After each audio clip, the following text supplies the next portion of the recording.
ಅಬ್ಬರಿಸುವ ಸಮುದ್ರ, ಸುತ್ತಲೂ ನೀರು, ಆದರೆ ಬಾಯಾರಿದ್ರೆ ಹನಿ ನೀರಿಲ್ಲ. ಇದು ಉಡುಪಿಯ ಸದ್ಯದ ಸ್ಥಿತಿ.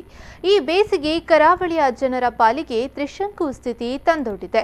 ಯಾವತ್ತೂ ಇಲ್ಲದ ಬರದ ಸ್ಥಿತಿ ಉಡುಪಿಯಲ್ಲಿ ಬಂದಿದ್ದೇನೋ ಅನ್ನಿಸುವಂತಿದೆ. ಉಡುಪಿ ತಾಲೂಕಿನ ನಗರಸಭಾ ವ್ಯಾಪ್ತಿಗೆ ನೀರು ಒದಗಿಸುವ ಬಜೆ ಅಣೆಕಟ್ಟುವಿನಲ್ಲಿ ನೀರು ಖಾಲಿಯಾಗಿದೆ. ನೀರಿನ ಸಮಸ್ಯೆ ಎದುರಾಗುವ ಮುನ್ಸೂಚನೆ ಮೊದಲೇ ಗೊತ್ತಿದ್ದರೂ ಸಮರಕಾಲೆ ಶಸ್ತ್ರಾಭ್ಯಾಸಕ್ಕೆ ಜಿಲ್ಲಾಡಳಿತ ತೊಡಗಿದಂತಾಗಿದೆ.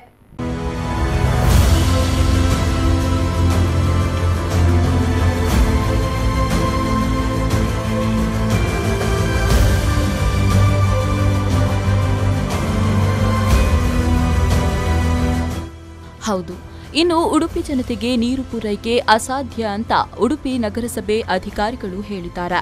ಹೀಗಾಗಿ ನಗರಸಭಾ ವ್ಯಾಪ್ತಿಯಲ್ಲಿ ಅಕ್ಷರಶಃ ನೀರಿಗಾಗಿ ಹಾಹಾಕಾರ ಶುರುವಾಗಿದೆ. ಅದೆಷ್ಟೋ ಮಂದಿ ಮನೆಗೆ ನೆಂಟರಿಷ್ಟರು ಬರೋದನ್ನೇ ನಿಲ್ಲಿಸಿದ್ದಾರೆ. ಅದೆಷ್ಟೋ ಮಂದಿ ಉಡುಪಿ ನಗರವನ್ನೇ ಬಿಡೋ ಸ್ಥಿತಿಯಲ್ಲಿದ್ದಾರೆ.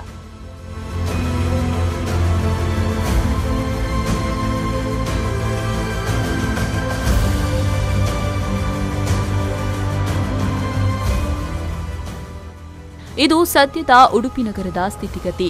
ಇನ್ನು ಗ್ರಾಮಾಂತರ ಪ್ರದೇಶದಲ್ಲಂತೂ ಹೊಳೆಗಳು ಬತ್ತಿ ಹೋಗಿವೆ. ಹೊಳೆಗಳಲ್ಲಿ ತುಂಬಿ ಹರಿತಾ ಇದ್ದ ನೀರು ಕಣ್ಮರೆಯಾಗಿದೆ. ಇನ್ನು ಕೆಲವೇ ದಿನಗಳಷ್ಟೇ ಗ್ರಾಮ ಪಂಚಾಯತಿನ ಅಧಿಕಾರಿಗಳು ನೀರು ಪೂರೈಸಲು ಸಾಧ್ಯ ಅನ್ನುತ್ತಿದ್ದಾರೆ. ಹೀಗಾಗಿ ಗ್ರಾಮ ಹಾಗೂ ನಗರ ನಿವಾಸಿಗಳಲ್ಲಿ ನೀರಿಗಾಗಿ ಬಾಯಿ ಬಡಿದುಕೊಳ್ಳೋ ಸ್ಥಿತಿ ಸಾಮಾನ್ಯವಾಗಿದೆ.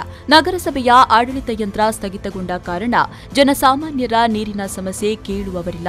ಜಿಲ್ಲೆಯಲ್ಲಿ 3-4 ನದಿಗಳಿದ್ರೂ ಕುಡಿಯಲು ನೀರಿಲ್ಲ.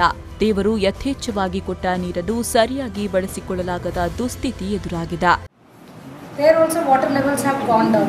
So next 10-15 days is the time there forecasting that we will have no trouble in supplying water. After 15 days we will see what is the way out. But in this 1 week I will also review once again. We will give you information on what is the mode of operation.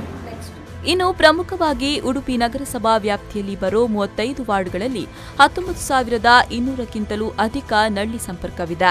10,500ಕ್ಕೂ ಅಧಿಕ ಮನೆಗಳಿದ್ದು ಈ ಎಲ್ಲಾ ಮನೆಗಳಿಗೆ ನೀರು ಪೂರೈಕೆ ಕಡಿತವಾಗಿದೆ. ನಗರಸಭೆ ಕೆಲ ವಾರ್ಡುಗಳಲ್ಲಿ 3 ದಿನಗಳಿಗೊಮ್ಮೆ ನೀರು supply ಆಗ್ತಾ ಇತ್ತು. ಆದರೆ ಇದೀಗ ಎಲ್ಲ ನಿಂತಿದೆ. ನಗರಸಭಾ ವ್ಯಾಪ್ತಿಗೆ ನೀರು ಪೂರೈಸೋ ಬಜೆ ಅಣೆಕಟ್ಟಿನಲ್ಲಿ ನೀರು ಖಾಲಿಯಾಗಿದ್ದು ಹೊಂಡಗಳಲ್ಲಿ ತುಂಬಿರುವ ನೀರನ್ನ ಮೇಲಕ್ಕೆತ್ತಿ ಸ್ವಲ್ಪ ದಿನದ ಮಟ್ಟಿಗೆ ನೀರು ಪೂರೈಸುವ ಪ್ರಯತ್ನದಲ್ಲಿ ಜಿಲ್ಲಾಡಳಿತ ಮುಂದಾಗಿದೆ. ಕಳೆದ ವರ್ಷ 4 ಮೀಟರ್ನಷ್ಟಿದ್ದ ನೀರಿನ ಮಟ್ಟ ಈ ವರ್ಷ 3ಕ್ಕಿಂತ ಕಡಿಮೆಯಾಗಿರೋದು ನಗರಸಭಾ ಅಧಿಕಾರಿಗಳ ಬೇಜವಾಬ್ದಾರಿಯನ್ನ ಎತ್ತಿ ಹಿಡಿದಿದೆ. ಜಿಲ್ಲಾಧಿಕಾರಿಗಳು ಕೂಡ ನಗರಸಭೆ ನೀರಿನ ಪೂರೈಕೆಯಲ್ಲಿ ಬೇಜವಾಬ್ದಾರಿ ವಹಿಸಿದೆ. ಈ ಬಗ್ಗೆ ತನಿಖೆ ಮಾಡುವುದಾಗಿ ಹೇಳಿದ್ದಾರೆ. ಈ ನಡುವೆ ಉಡುಪಿ ನಗರಸಭೆಗೆ ಅಧ್ಯಕ್ಷ ಉಪಾಧ್ಯಕ್ಷ ಆಯ್ಕೆ ಪ್ರಕ್ರಿಯೆ ನಡೆದಿಲ್ಲ. ನಗರಸಭೆ ಅಧಿಕಾರಿಗಳೇ ತಮ್ಮ ಇಷ್ಟದಂತೆ ವರ್ತಿಸ್ತಾ ಇದ್ದಾರೆ.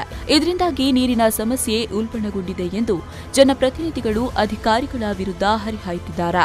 ನಮ್ಮ ದುರ್ದೈವ ಏನು ಅಂತ ಹೇಳಿದ್ರೆ, ಚುನಾಯಿತ ಜನಪ್ರತಿನಿಧಿಗಳಿದ್ದು ನಾವು ಇವತ್ತು ಅಧಿಕಾರಿಗಳ ಹತ್ರ ಅಂಗಲಾಚುವಂಥ ಪರಿಸ್ಥಿತಿ ಬಂದಿದೆ. 35ರಲ್ಲಿ 31 ಜನ ಬಿಜೆಪಿಯ ನಗರಸಭಾ ಸದಸ್ಯರನ್ನು ಉಡುಪಿಯ ಜನತೆ ಗೆಲ್ಲಿಸಿದ್ದಾರೆ. ನಾವು ಬಂದು DC ಅವರ ಹತ್ರ ಕೈ ಮುಗಿದು ಕಾಲಿಡಿದು ನಮಗೆ ಕೆಲಸ ಮಾಡಿ ಕೇಳುವಂಥ ಪರಿಸ್ಥಿತಿ. ಯಾಕಂದರೆ ನಗರಸಭೆಗೂ ಅಧ್ಯಕ್ಷರು ಅವರೇ. ಇವತ್ತು ಇಲ್ಲದಿದ್ದರೆ ನಮ್ಮದೇ ನಗರಸಭೆ ಇರ್ತಿದೆ, ನಾವೇ ಅಲ್ಲಿ ಆದೇಶವನ್ನು ಮಾಡ್ಬೋದಿತ್ತು. ಒಟ್ಟಾರೆ ನಗರ ವ್ಯಾಪ್ತಿಯ ಹೆಚ್ಚಿನ ವಾರ್ಡ್ಗಳಲ್ಲಿ ಜನರು ಊರನ್ನೇ ಬಿಡ್ತಾ ಇದ್ದಾರೆ. ಇದು ನಗರ ಪ್ರದೇಶದ ಶೋಚನೀಯ ಸ್ಥಿತಿ.